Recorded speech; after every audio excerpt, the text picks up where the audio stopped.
Hatchlings, it's DragonFaether and welcome back to the channel. I am very excited because today I am finally bringing you guys my DragonKin story. I wanted to share this with you guys, and this was also a voted topic by the channel members here on the channel.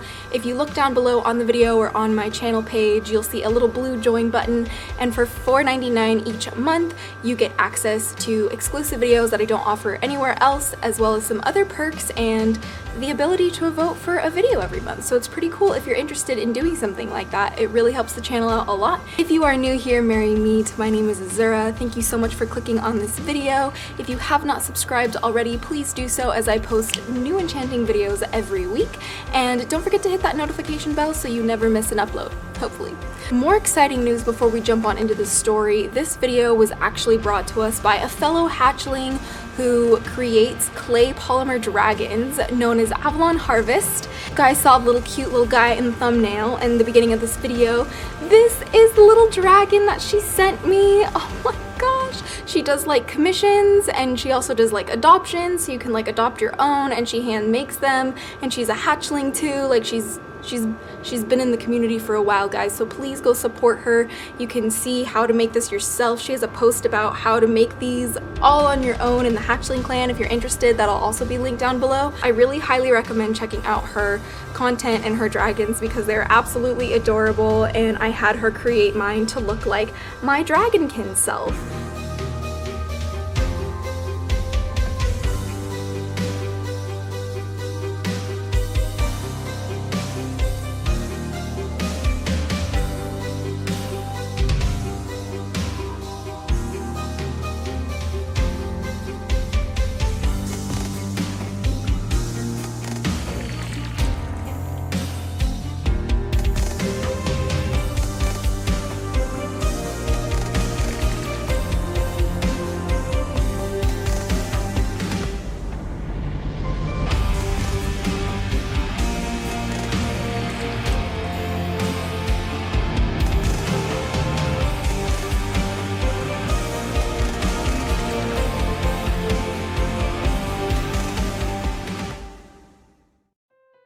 Always asks me what my DragonKin self looks like, and this is pretty accurate. I thought it would be easier to show you than to like try and explain, so thank you so much, Avalon Harvest, for providing me with this, and I love it on my altar, and also it's the perfect depiction of my DragonKin spirit, so I am so excited that I have this now to represent that and to share with you guys here online. So please go check out all her information down below. It'll be the first link in the description for you guys. So sending you all my love, Avalon Harvest. I am absolutely in love with this little hatchling dragon. Mwah. Okay.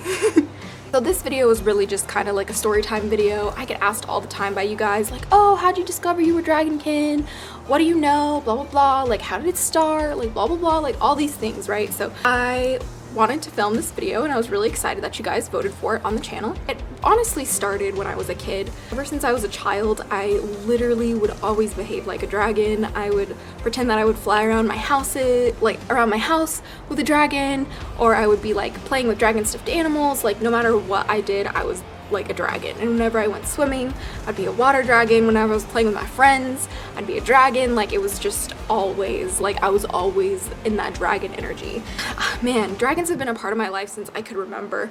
I know that growing up, you know, it's like, oh, Barbies are cars. I was dinosaurs and dragons. It's just always been like a really strong connection for me. And then when I was a child as well, my like imaginary friends were dragons, and later discovered that they were my dragon guardians. That's been a huge influence on the whole draconic type thing, and that's kind of like where my connection with dragons started, and where my behavior, I would say, first start experience shifting. Granted, I didn't have like the words to like say that I was shifting when I was a child, but like the things that I experienced when I was a kid, knowing what I know now, definitely felt like shifting. So what I mean by that is that I would pretend that I morphed into a dragon and I would feel like phantom wings and phantom tail and phantom horns.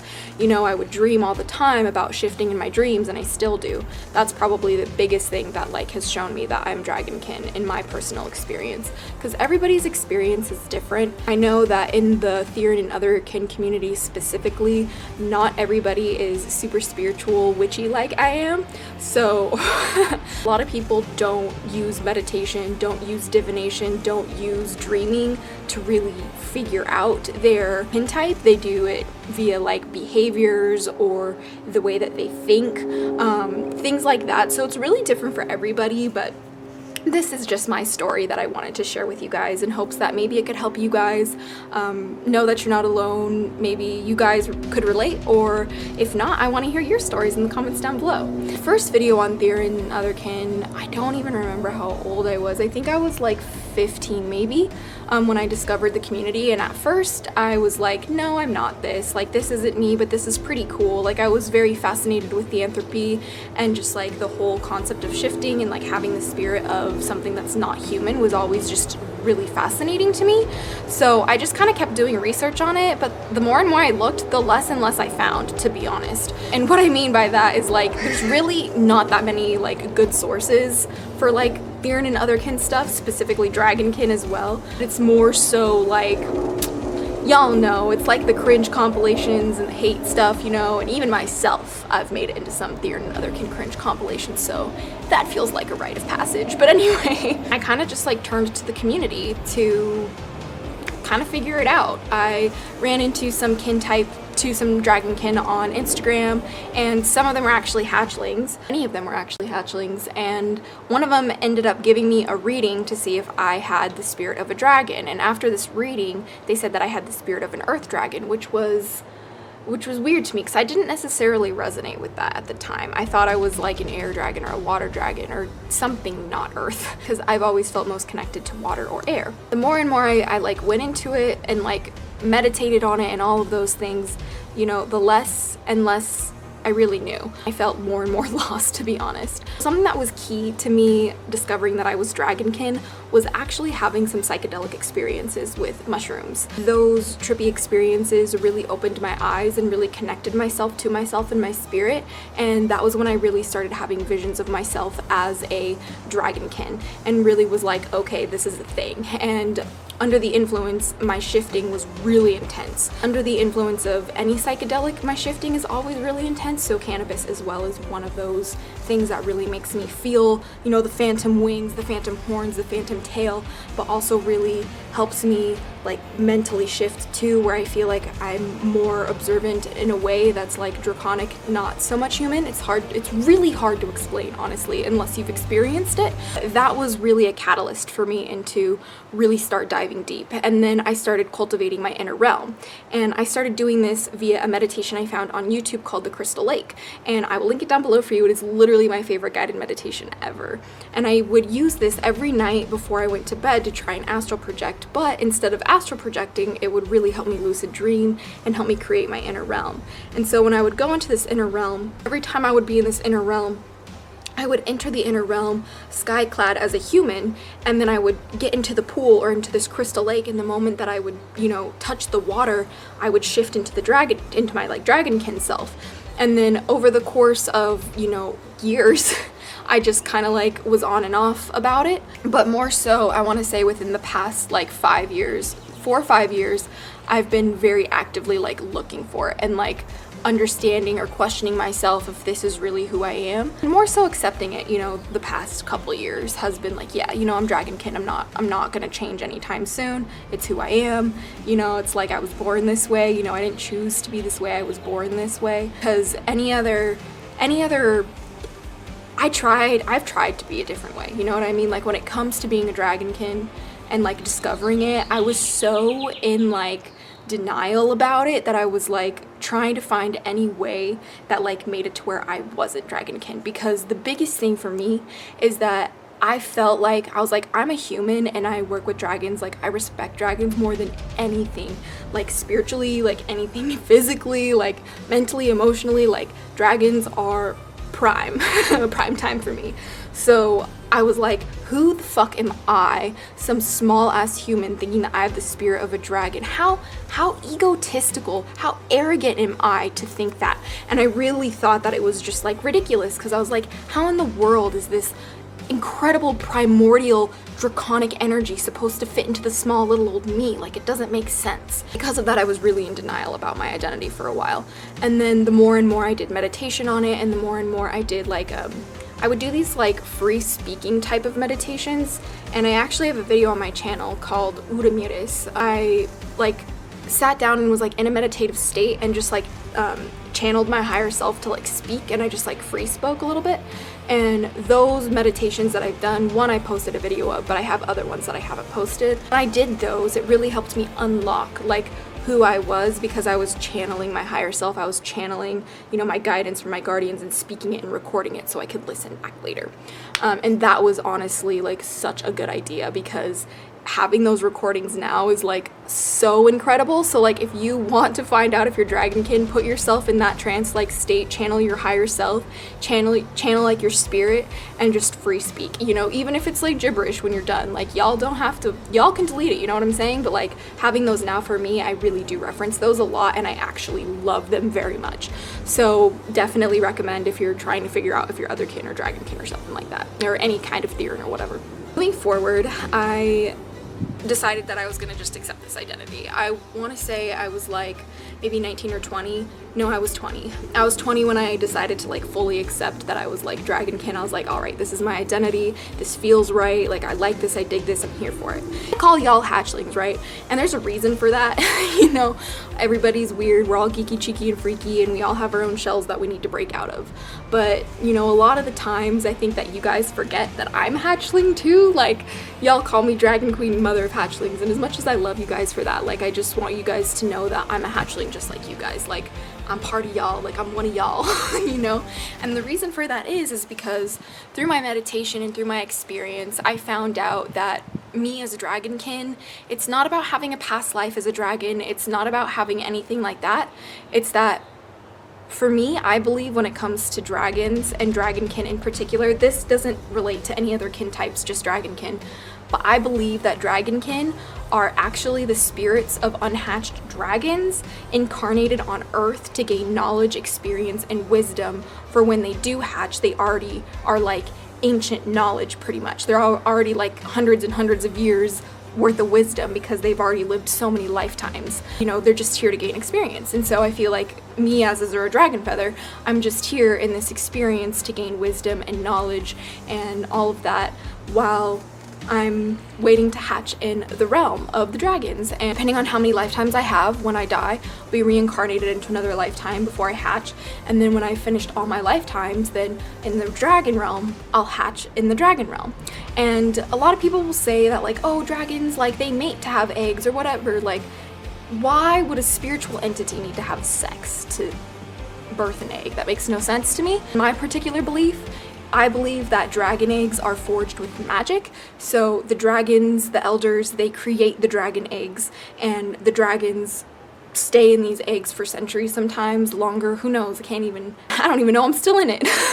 Basically, they create these eggs forged with magic by using different magical items. For example, like for me, like azurite is a huge part of my spirit, part of my identity, my soul, all of that. And literally the color of my little dragon friend is like the azurite colors, right?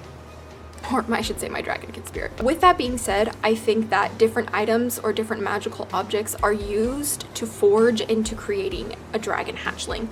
So for example, I have feathered wings, so feathers would be used, and azurite would be used, and all of these things would be used, you know, all of those kinds of things would be used to forge the spirit of the dragon and put it in an egg. And then once it has all of that experience that it has gotten from these lifetimes and from wherever else it's been across the universe in its egg, then when it hatches in the dragon realm, it becomes a dragon and it becomes a guardian. And I do believe that when I die, I will hatch as a dragon and I will become a dragon guardian. And hey, y'all can call me crazy, but this is just my personal perspective on my dragonkin identity. I'm sure it's different for everybody else. I personally think that it's kind of laughable when people think that they have these like ancient dragons inside of them, because it's like, y'all, that energy can't fit in you, just saying. Again, that's just my perspective. I'm never gonna tell you that like you're wrong, you know what I mean? Because like it's not my place to like tell you who you should and should not be. That's just my personal opinion. I think it's ridiculous for people to think that they have like these giant dragon spirits inside of them. It just makes no sense to me.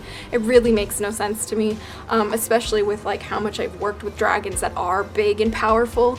I just have no idea how a human body could handle that much draconic energy, which is why I believe that people who are dragonkin, our human bodies physically cannot handle anything more than unhatched dragon energy.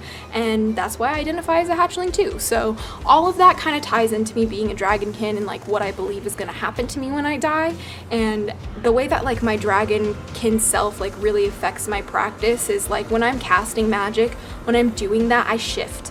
So when I'm doing my spells, when I'm especially draconic magic, I shift and I'll feel, you know, those like phantom limbs, you know, the wings and the horns, and I feel like this like glowing aura, like I feel like I'm expanding out of myself, if that makes sense. And it feels really liberating, which is one reason why I absolutely love witchcraft, because it's something that really helps me kind of like break out of that, especially when I'm doing so like in nature or under the influence of psychedelics. Like I said, it's one of the things that I like to experiment most with when it comes to like working with like my dragonkin self in my inner realm. And it's definitely not for everybody, and I do not recommend it. Like I'm not like saying you should do this, you shouldn't do this. You absolutely do not have to do it in order to discover your kin type at all.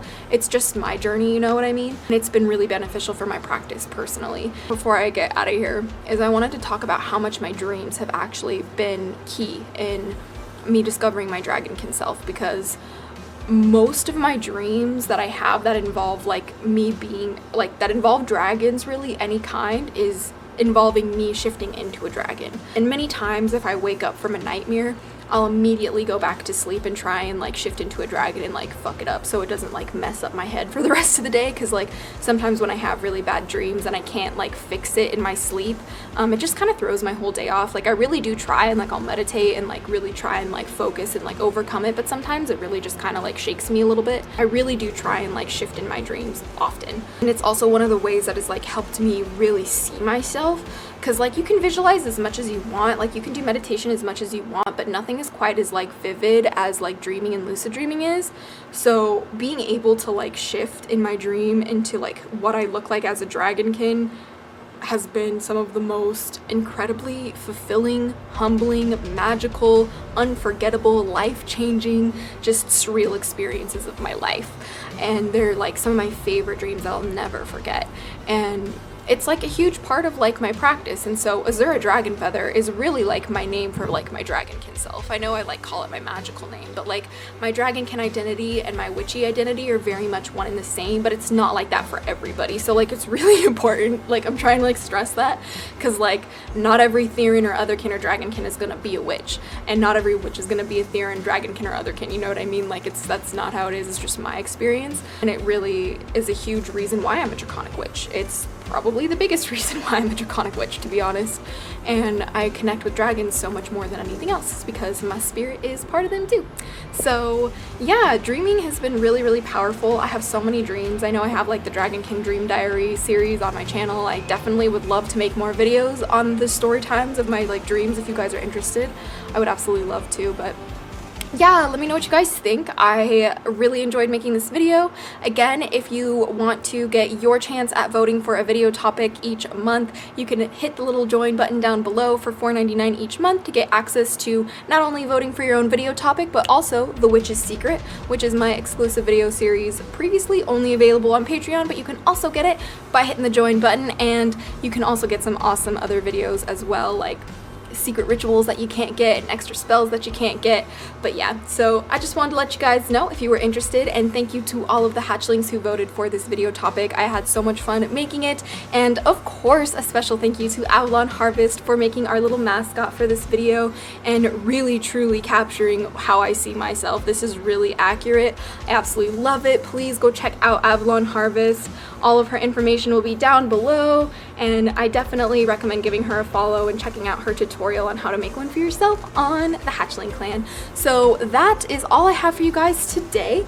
But again, if you guys are interested in hearing a little bit more in depth about my DragonKin experience and my DragonKin story, you can click the link down below to my blog post within the Hatchling clan Amino, and it'll go into more detail and depth on how I discovered it and some of my favorite tips and tricks on how I got there. So thank you guys so much for watching. As always, don't forget that I love you so much, and if you didn't like the video already, please do if you loved it. If you think I'm ridiculous and I should go back to the loony barn, you can hit the dislike button. I appreciate the engagement either way. And you guys, all my love and light for today. Mwah. And to those haters out there, no matter what you say, I'm still gonna be a badass dragon. So with that being said, have a good day, darlings. Thank you for that view. But until next time, stay geeky, stay cheeky, stay freaky, little hatchlings. Blessed be and bye.